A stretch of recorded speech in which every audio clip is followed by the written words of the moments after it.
And thank you all for joining us today. We're here to give you an urgent update on the COVID-19 crisis sweeping the entire state of Oregon. I'm joined by Dr. Dean Seidlinger, our state epidemiologist, Dr. Dana Harganani, the Chief Medical Officer from the Oregon Health Authority, Dr. Renee Edwards, the Chief Medical Officer at Oregon Health Sciences University, and Dr. Esther Chu, emergency physician and professor at OHSU.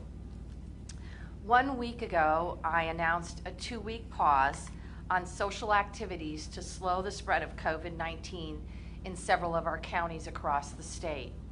Unfortunately, since then, we've seen an alarming spike in both cases and COVID-19 hospitalizations. Today, we topple 1,000 cases again. The majority of these cases stem from sporadic community spread, which means the virus is out there. It is out there lurking amongst us, both visible and not. Every day, it's infecting more and more Oregonians who think they are safely seeing their friends and their family members. It's a very dangerous situation. And our hospitals have been sounding the alarm. In the Portland metropolitan area, hospitals are expecting an influx of COVID-19 patients. Several hospitals across the state have voluntarily begun to reduce some surgeries to preserve both hospital beds and staff capacity. However, this isn't just about COVID-19 patients. The next time you need medical care, the last thing you want to hear is that the ambulance has no place to go. Certainly not happening just in Oregon. The dreaded winter surge is here. Infection records are being set in states across the entire country. This means we cannot look to other states to share their staffing and hospital beds because they too are experiencing the surge. Whether we like it or not, we're about to face what might be the roughest days of the pandemic. If we want to give Oregonians a fighting chance, we must take further measures to flatten the curve now. That's why I'm announcing a 2-week freeze for the entire state beginning Wednesday, November 18th. The 2-week freeze includes limiting restaurants to takeout only, limiting retail, grocery stores, and pharmacies to 75% capacity, and strongly encouraging curbside pickup, closing gyms and fitness organizations, as well as venues that host either indoor or outdoor events, limiting churches and other faith-based venues to a maximum of 25 people indoors or 50 outdoors, and requiring remote work, if at all possible, for all businesses across the entire state. I'm also asking Oregonians to wear a mask at all times, except when eating and drinking, whether you are indoors or outdoors. The evidence is very, very clear that masks save lives. This is in addition to the travel advisory I issued this morning alongside California Governor Gavin Newsom and Washington Governor Jay Inslee. We recommend that those who have traveled out of state self-quarantine for 14 days upon return. One more key item for the 2-week freeze. It's about social get-togethers, which are limited to 2 households or a maximum of 6 people. I know there's a lot of confusion on what this means, so let me be very, very clear. This means you should only socialize with 1 other household. For those of you who live alone, choose up to 5 people total to socialize with for the next 2 weeks, and that's it. And then when you are together, whether indoors or outdoors, you must still practice all the public health measures we've been drilling for the past 8 months. Physically distance, wear a mask, and wash your hands. Unfortunately, Thanksgiving is going to fall within this 2-week freeze time frame. So let me give you an example about what an in-person holiday should look like under these guidelines. Dan, myself, and our new puppy, Jory, will invite over one other household. For us, that's Dan's daughter and her fiance. There, we'll have them come for dinner. Ideally, we'll eat outside, but obviously if our beautiful Oregon weather delivers its typical November weather, it's likely to be raining, so we may choose to eat inside. We will all physically distance and wear our masks, except when eating and drinking. Hopefully we'll be able to Zoom with my mom and sisters and brothers and Dan's mom and his family members too. I know it doesn't look like the Thanksgiving holiday we've all been planning for weeks. And I know it's really, really hard, but unfortunately it's a necessity right now. The freeze is for 2 weeks statewide, starting on Wednesday, November 18th through Wednesday, December 2nd. Businesses should start to be in compliance by this coming Wednesday. And individuals should start to be in compliance right now. After the 2 weeks, we will assess the progress we've made and what measures may still be necessary. Given the data and modeling we're seeing, my public health experts tell me that some counties will need longer to flatten the curve and slow the transmission of the virus. So I want to be very clear that there are some COVID-19 hotspot counties that are likely to stay in the freeze for much longer than 2 weeks. Multnomah County, for example, will be in this freeze for at least 4 weeks.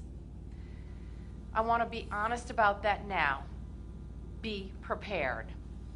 Our actions right now, no matter where in the state you live, are absolutely critical. If this all sounds familiar to our Stay Home, Save Lives order I issued back in March, that's because it is.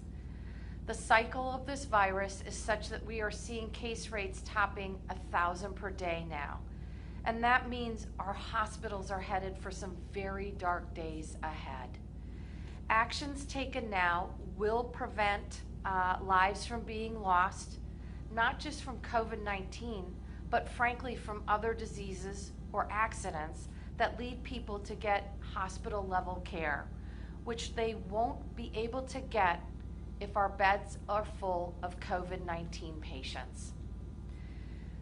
But before you panic over the thoughts of another stay home order, let me tell you what we're doing differently this time. Number one, personal service providers, including physical therapy, chiropractors, and medical spas will remain open with the very strict guidelines that we have in place. This is an area where we've seen a very limited spread of the virus, and it's often vital to our health needs. We strongly encourage outdoor recreation and camping, and as such, our parks and playgrounds are staying open. Breathing fresh, if not chilly air, will help every single one of us. Schools that meet the metrics will stay open. With much limited capacity, our faith-based gatherings may stay open as well. Childcare remains open. And with restaurants continuing takeout service and retail at 75% capacity, I can't underscore enough how important it is to continue to support our local businesses, whether it's Annie Bloom's Books or Thinker Toys. Not only will it help them, it helps us all remain a sense of normalcy. And while the social get-togethers are limited to 2 households or 6 people, lean on those people you choose to intermingle with, and stay connected to your family and friends that you love via video conferencing or by phone. I know it's hard, and I know everybody is weary, but we are trying to stop this ferocious virus from spreading even more quickly and far wide, and to save lives. And in Oregon, We can do this. We've done it before. We can do it again. With that, I'm going to turn it over to Dr. Dean Seidlinger. Thank you, Governor Brown. As the state's health officer, I'm here to deliver a simple message. COVID-19 is raging across Oregon. The virus is spreading fast and threatens to overwhelm our hospitals across the state with severely ill patients if we all don't act now.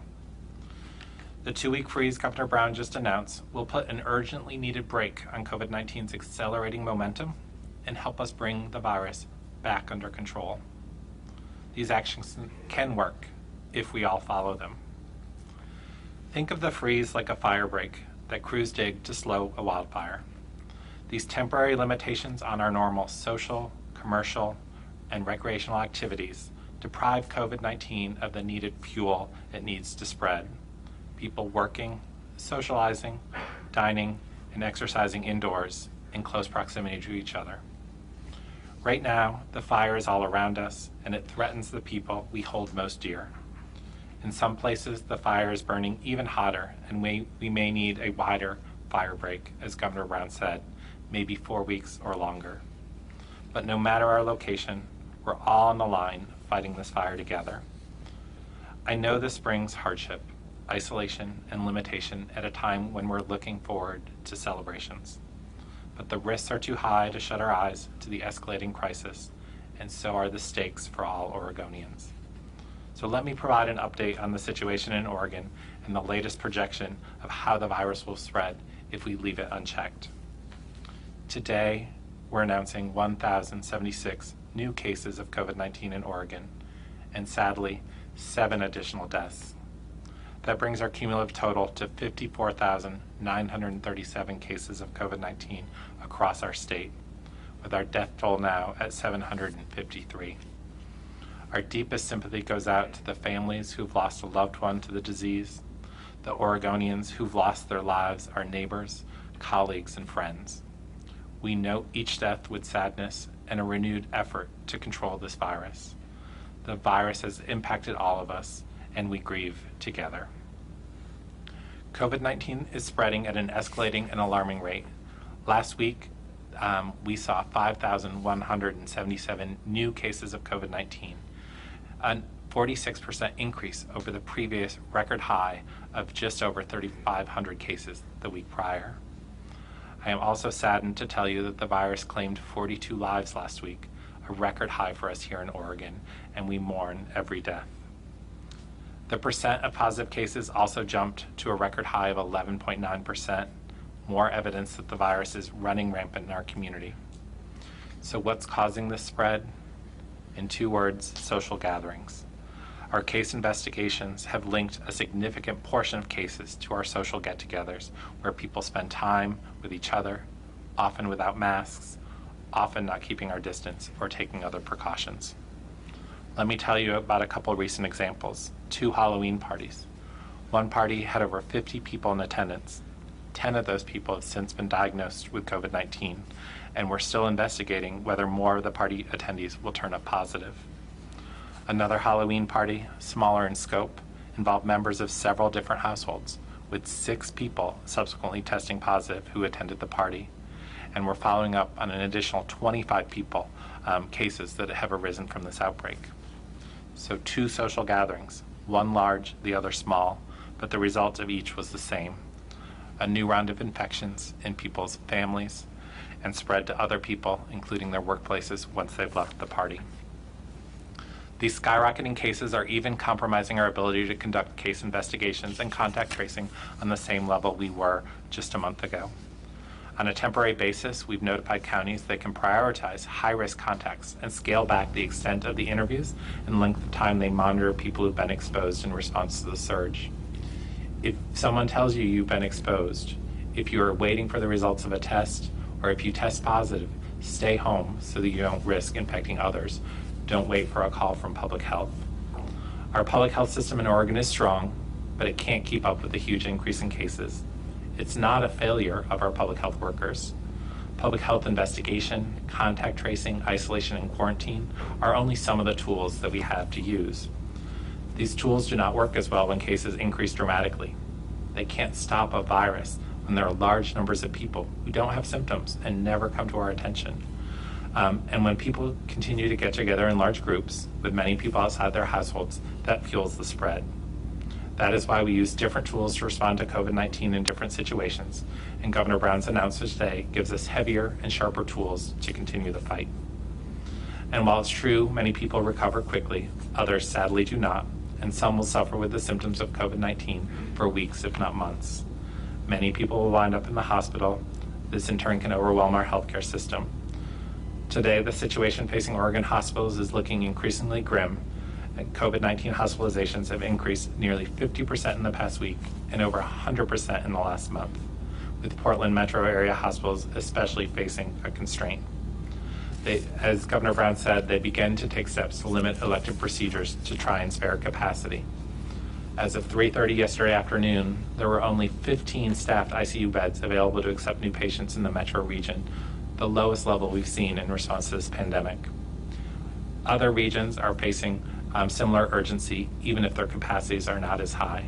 And we expect that will change in the coming weeks with increased cases. Because hospitalizations are a lagging indicator. Today's hospitalizations reflect the cases from 1 to 2 weeks ago, when our case counts were significantly lower. So if cases continue to rise, we will continue to see a rise in people needing to be hospitalized. Between September and October, the rate of COVID-19 transmission in Oregon was less than 1, meaning each person who was infected gave it on average to less than one other person. But the situation has changed. Cases spiked at the national level, and many Oregonians were displaced by wildfires, and more people started gathering indoors as the weather changed. Now we estimate our infection rate is closer to 1.5, meaning that for each person infected, they infect more than one other person, thus allowing cases to surge as they are. At our present rate, we expect we would see over 1,500 new confirmed cases per day within the next month. New cases would have terrible consequences. More would go to the hospital, and more may even die. And these numbers are likely conservative, as they're based on numbers that were pulled a week ago in our model. But we can keep that forecast from becoming a reality. The model tells us we can bend the curve back down to where we were in mid-October, where the virus spreads to less than one person. And by mid-December, if we take all those precautions, we will be in a much better place. Across Oregon, COVID is our common enemy. In communities across the state, it's stolen lives and livelihoods. It's closed businesses, schools, houses of worship. It's fragmented families and separated friends. It's disrupted every part of our lives, and it's even disrupted our peace of mind. We've fought COVID-19 early. We've had lower case rates and death rates than most other states. And maybe we thought the fight was over, but it's not. This is likely the most dangerous time here in Oregon. We have never faced the possibility that our hospitals could be overwhelmed across the state and that people might not be able to access high quality care that we all deserve. That's the grim prospect we're facing today. I know we're all tired. We all want life to go back to normal, but we can't give in. We can't pretend that COVID-19 is going away on its own. We can't surrender the hopeless belief that we're helpless to stop it. We've beaten it back before, and we will do it again if we work together. Adhere to the freeze and stay true to the basics of COVID-19 precautions. Keep your distance, wear your face covering, avoid groups, and wash your hands. And this time, there's growing hope to help us hold out longer. We have new treatments that are increasing survival rates. The first vaccine has showed efficacy, meaning that it works, and it could be available for those at highest risk by the end of the year. But we have to keep our guard up until safe and effective vaccines are widely distributed and enough Oregonians are protected, so we don't have to continue to impose stringent physical distancing measures again. So let me turn it back over to Governor Brown. Thank you. Dr. Edwards. Good afternoon, everyone. I'm Dr. Renee Edwards, and I'm the Chief Medical Officer for OHSU Health. Thank you for the privilege of being with you again today. Governor Brown has laid out a difficult to hear but necessary stay-at-home order for Oregonians today. OHSU strongly supports taking these actions to protect the health and safety of Oregonians. especially the patients who need the specialized care only available through our hospitals and intensive care units. Both Governor Brown and Dr. Seidlinger have laid out the record-setting number of cases that we saw yesterday and again today. And we know that slightly less than 20% of these Oregonians diagnosed today with COVID-19 will become ill enough to require hospitalization in the next 2 to 3 weeks. Some will die, increasing the number of souls tragically lost because of this pandemic. As a state, we are now on the exponential upward slope that has been seen in COVID-19 surges around the country and around the world. Unfortunately, some of the social gatherings that we most enjoy together, such as Halloween and birthday parties, group activities, and meals, continue to be the greatest source of transmission. Our experts warned that we would see a fall or winter surge as we moved our outdoor activities indoors. And that's why it's imperative that everyone follows the governor's order to now stay home and save lives. I want to share with you what we are seeing as the current and very real effects of this surge of COVID-19 on Oregon's hospitals. We have 4 ICUs at OHSU, and all are operating at greater than 90% capacity. This means that we have limited additional ICU beds available. You might be thinking that we don't have that many people with COVID-19 in the ICU in our state. But what we have to remember is that our medical and nursing teams care for many critically ill patients with conditions other than COVID-19. And it's imperative that we reduce the number of Oregonians falling ill with COVID-19 so that we can have sufficient beds, staffing, resources, and supplies to care for everyone who needs us. OHSU is not alone in this struggle. Every intensive care unit in the Portland metro area is either full or nearly full, as Dr. Seidlinger noted, and the demand for additional staffing currently outweighs the supply. Hospitals and health systems statewide are seeing equal or greater number of patients sick with COVID-19 and facing similar capacity and workforce challenges. At OHSU, we've spent a lot of time contingency planning for a large surge of patients with COVID-19, both in our inpatient and outpatient areas, but these plans were meant to be a last resort. Ultimately, we and every hospital and health system in the state are at risk of moving further through our surge plans in order to care for the many patients that are now coming through our doors. Our dedicated frontline healthcare workers continue to risk their lives to care for every patient who needs them, but we are perilously close to overwhelming them. Like many of us, they're tired, frustrated, and grieving. And I want to thank each and every one of them for their dedicated work on behalf of all of us. They continue to do everything in their power to provide the best possible care amid tough circumstances. So please do everything in your power to slow the transmission of this virus by staying at home to stay safe and prevent additional Oregonians from becoming ill. This has been an extraordinarily difficult year, and we're all weary of the many demands that this pandemic has placed upon us. Many times, I and other healthcare providers have stood here and thanked you for following the safety measures that have been laid out by our public health officials. I'm proud to live in a state that has been considered a high performer in combating COVID-19. As Oregonians demonstrated last spring, it's absolutely within our means to protect ourselves and others from becoming gravely ill with COVID-19. People of all ages are at risk of COVID-19. No one is immune, and there is currently no cure. Some of us will become sicker than others, and some of us have COVID-19 and don't even know it. That's why it's critically important that we all stay home and minimize activities.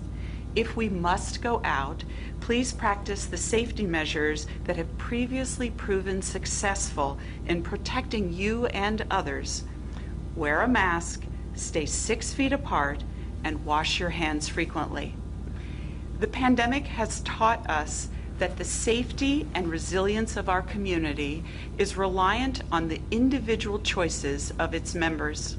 We all have an immense impact on one another, and together we can flatten the curve again. Thank you for doing your part and allowing me to speak with you again today, and I am going to turn my spot over to Dr. Esther Chu.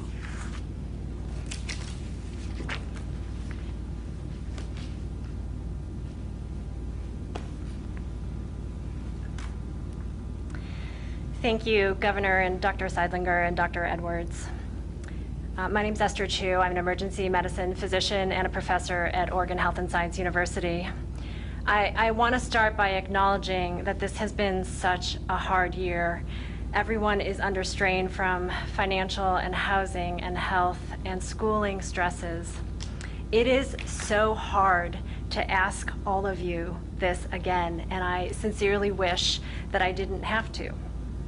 But as an ER physician, I hope to provide at least some context for how your sacrifices directly save lives. And I think I can speak on the behalf of the very large and dedicated group of doctors and nurses and advanced practice providers and respiratory therapists and many other frontline healthcare workers who have tended to patients throughout the course of this pandemic.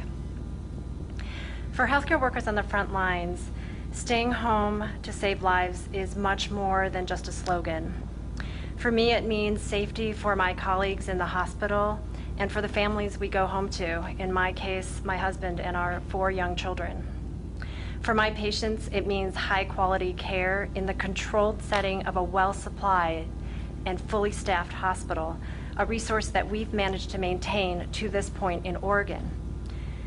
The alternative, and what we desperately want to avoid, is the overcrowded and overwhelmed and underprotected health systems that we've seen across the country and around the world. The difference between those two circumstances is quite literally life and death. We are so grateful for all of your personal and economic sacrifices across Oregon earlier this spring. I want to be really clear that your economic prosperity is a critical part of your health. They are part of our concern and our calculus as well. But by staying home in the spring, Oregonians slowed the virus and ensured that everyone who needed care received it. By staying home, Oregonians allowed me and healthcare workers across the state to conserve personal protective equipment, that PPE that's been in such maddeningly short supply, even now almost a year into the pandemic. By staying home, you kept Oregon's hospitals and clinics from being overwhelmed beyond our capacity to effectively treat all Oregonians who needed our care. You did this. Healthcare workers are so appreciative, and we care deeply about the welfare of our patients and our communities. It's true that we're learning more about how to treat the disease. We're having a lot of successes. But we have also seen firsthand that failing to stay home continues to cost the lives of Oregonians, our neighbors, our friends, and our families. The really heartbreaking thing about the nature of this disease is that when people come into the hospital, they're isolated right when they need support and company and love the most. It has been really hard for me to see people in the hospital isolated and alone like that.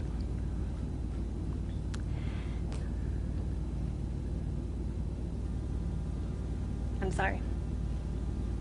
Many of you cheered and rang bells and put up signs calling us heroes. And we're so grateful for that. Right now, we're asking you to be our heroes and to listen to our call for help again.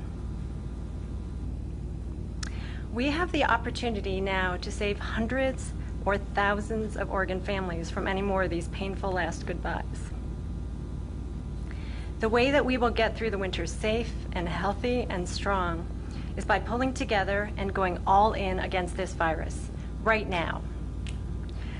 Now is the time to double down on the only truly effective measures to stop this virus. Wear a mask, keep your physical distance, wash your hands, and for the next 2 weeks, please stay home. Stay home and save my life and the lives of our families, neighbors, friends, and essential workers across the state. Thank you.